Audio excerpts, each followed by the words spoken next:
So, originally this episode was meant to be a retrospective of the year told through my voicemails. However, something happened. Mr. Young, this is Campus Police. Give us a call. Understand that you contacted MPD for some with your vehicle on Gresham, 202-806-1100. Campus Police, 202-806-1100.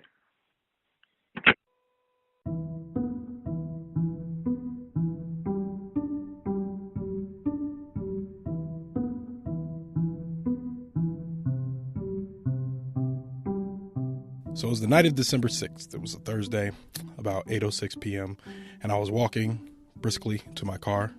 I had just met one of my friends in D.C., and I was headed off to see another. It was a bit chilly that night, so I used the remote start to warm up my car.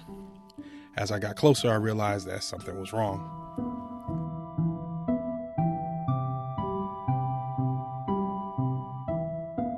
My car was still idling from the remote start, but I could see that the back driver's seat window looked a little weird. On the edge of the window, amidst all these shards of broken glass, was the cleaning cloth to my eyeglasses. By now, I was right on top of my car and actually said out loud, "Oh no." And I realized that I'd been the victim of a car burglary, and they stolen one of my most important items at the moment, my laptop bag.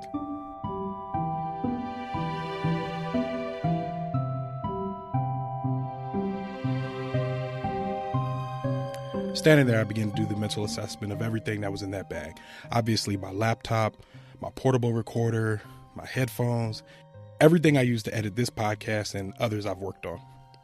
At that moment, I felt completely alone and helpless.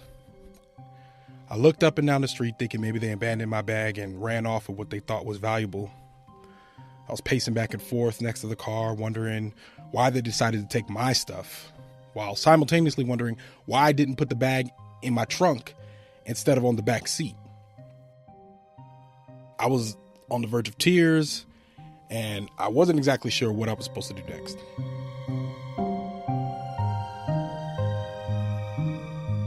So like I said before, I was headed to a friend's house, so I called her to let her know the plans had changed. Then I called the cops, wondering if they would actually be of any help. Then I called my parents. And unlike telling them about prom, this would be difficult to tell them for completely different reasons. My mother answered the phone. I tried to ease into the conversation with a little bit of small talk, but she could tell something was wrong. She asked, "What's wrong?" I'm like, "Ma, they broke into my car." She's like, "Where are you?" "I'm in D.C. Ma, they got my whole laptop bag. They had all my podcast stuff in it." "Oh, son, are you okay?"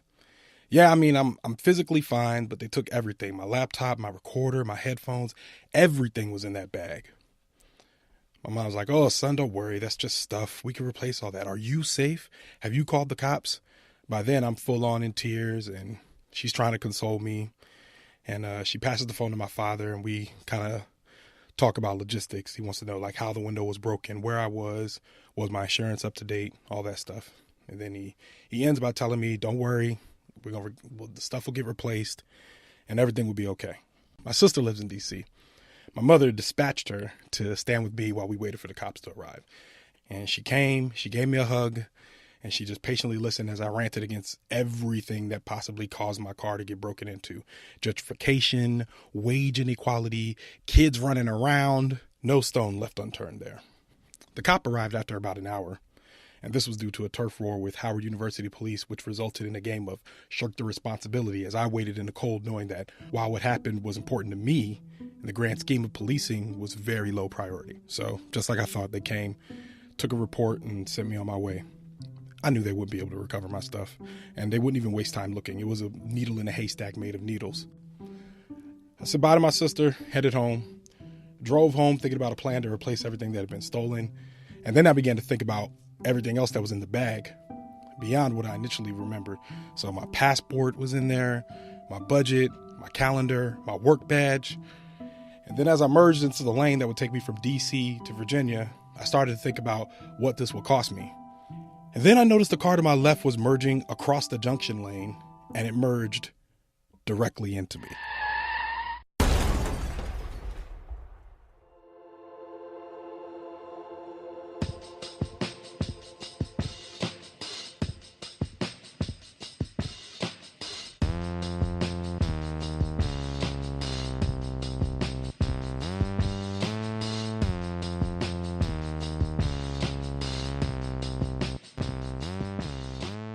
Welcome to yet another exciting episode of Time Well Spent with Ronald, the podcast that nobody asked for, yet somebody is listening to.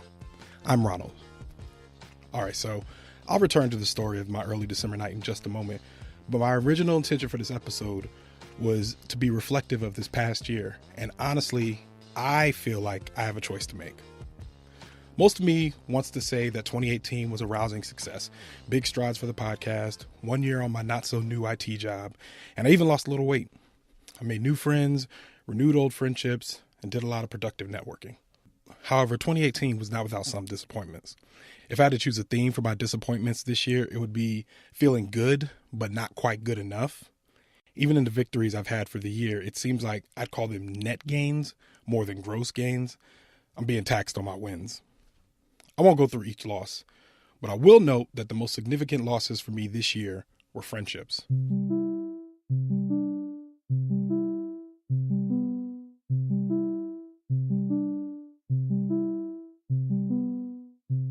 some ways, standing at my car that night reminded me of how it felt to lose friends. I left my bag on the back seat in clear view, and I was beating myself up for doing something so careless. Much like you do during a friendship postmortem.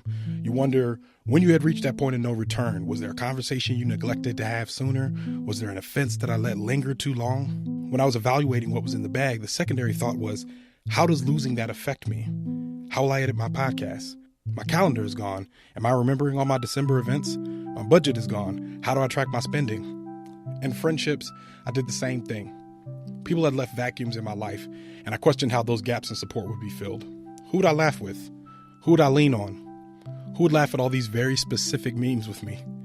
Who else would, yes and, my very specific, read weird, brand of humor? So when it comes to evaluating 2018, I feel confident that this was a good year, but I'm stuck at but. I have some regrets I'm not trying to live in, but I know when I look back at this year, it's going to go down as a bittersweet time for me. The uncertainty lies in the fact that I haven't determined whether to contextualize a year as bitter or sweet. I really don't want it to be both.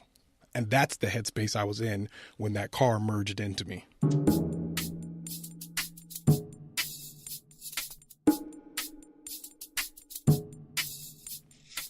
As it happened, I thought to myself, what are the odds that a person gets their car broken into and into a car accident on the same night?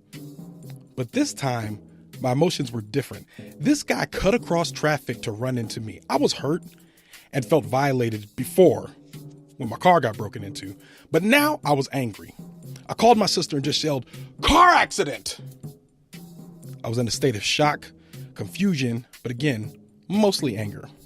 We pulled over a side street and I jumped out of my car and lit into this man. It wasn't my proudest moment. I immediately yelled, "What is wrong with you? Do you know what you just did?" He was apologetic and began stammering about having insurance and money and being able to pay for the damages. I had to back away from him. And I told him I was calling the police while simultaneously yelling at God, "Why is this happening?" I had to calm myself down. So first I called the police. Then I called my parents, who my sister had already called, and they were preparing to make the drive half an hour from Lorton to D.C. to make sure I was okay. I calmed them down, thus calming myself, and told them I was fine, and told them I was just waiting for the cops. Marilyn would be by shortly, and the damage wasn't so bad. My sister showed up and was as shocked as I was that I was in this predicament. The cops came, I exchanged information with the other driver, and we parted ways. I got home around midnight. I hit some traffic on the way, so it took me about an hour to drive what usually would have taken about 15 minutes. I parked my car with my gaping hole of a window and dented fender and went to bed tired, defeated, and apathetic about everything that had happened to me. I woke up in the morning and felt pretty sad. It was a roller coaster of emotion. One moment I'd be thanking God for being physically okay. Then I'd be asking him why they had to get my calendar. My calendar in some ways had become my journal where I would write little notes about how I felt about meetings I had and people I had made plans with. It was something I just started doing this year, but that record is gone. How would I ever be Supreme Court Justice when 2018 would be impossible to corroborate? But through much prayer, processing, and talking to family and friends, I made plans to pick up the pieces.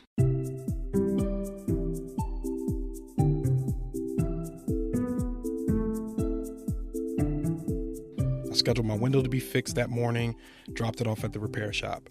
I went to Micro Center, picked out a new laptop. I found a new notebook at home that I intended to use for something else, but instead decided it would be my new budget planner. I went on Amazon and bought a new calendar for 2019. I figured, why even think about the rest of December right now? I felt better. I felt like I was actually moving forward. I had some sad moments, of course, because I wanted everything to be okay already. And I began to pray, Lord, help me find and realize the good in everything that happened that night.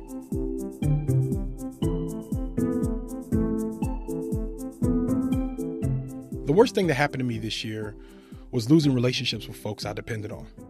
This time last year, I was surrounded with folks, and I would have told you that they made me a better person and that they helped me make up the core of who I am.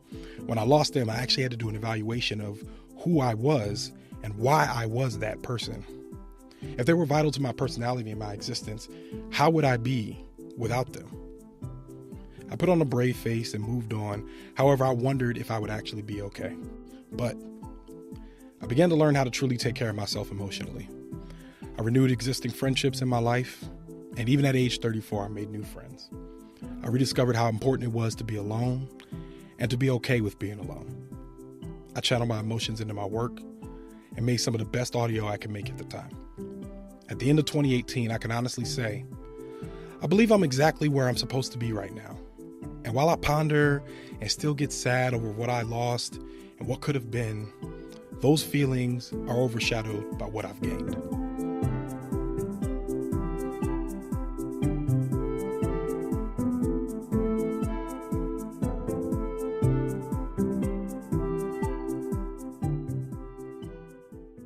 On December 29th, 2018, I took my car to a body shop to be appraised by the insurance company of the driver who sideswiped me. The insurance company gave me a check. And when I did some calculations, I realized it covered the cost of replacing my window from the break-in, plus everything I had to recover from my stolen bag to include the bag itself. I would even be left with a bit of a surplus if I decided to keep the money and forego the repairs. I took a long look at my car, and after discussing with my folks, I decided to forego the repairs. Those dents, those scratches, they'll be the official record of what I lost in 2018 and what I've gained. On this last day of 2018, take a moment of reflection. Look back, think about where you are, consider where you're going. I guarantee you, taking that moment will be time well spent.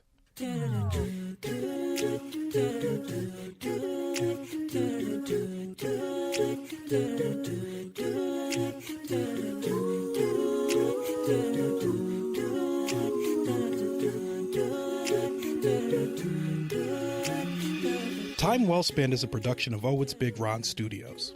Theme and additional music provided by the mysterious Breakmaster Cylinder. Outro music provided by Michael Corte. Do you want to reach out and connect about the show? Have some feedback? You can find me on all the social media things, including Snapchat, Twitter, and Instagram, at OhitsBigRon. That's OhitsBigRon. Time Well Spent will return in January 2019. Thanks for listening.